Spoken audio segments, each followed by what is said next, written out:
तोरा बाप के न दिखल होती कचौनिया तोड़ देलही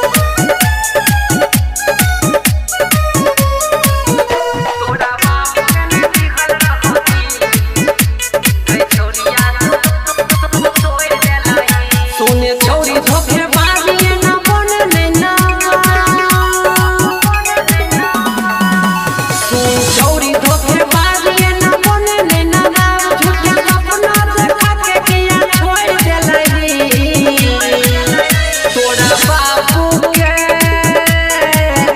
तोरा बाप के ने दिखल रहो दिल के छोरिया तू तोड़ देलही तोरा बाप के ने दिखल रहो दिल के छोरिया तू तोड़ देलही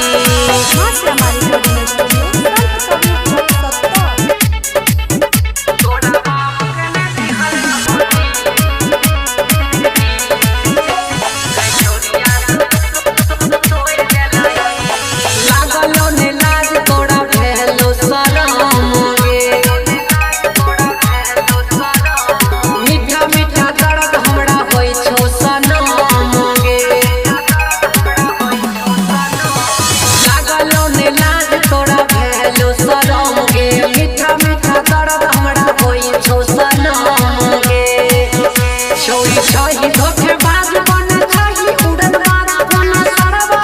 दिला के जोड़ लेलही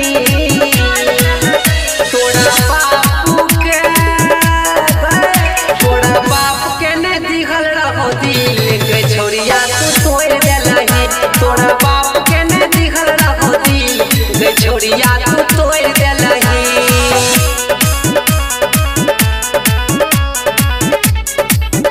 तोरा बाप के न दिखल होती कचौनिया तोड़ देलही तोरा जैसन छौरी से लागई ने डर गे चर्चा चलै हमर सगरे सहर गे तोरा जैसन छौरी से लागई ने डर गे चर्चा चलै हमर सगरे सहर गे कर मूड नहीं खराब न त करब हिसाब रामन के किया तू छोड़ देलही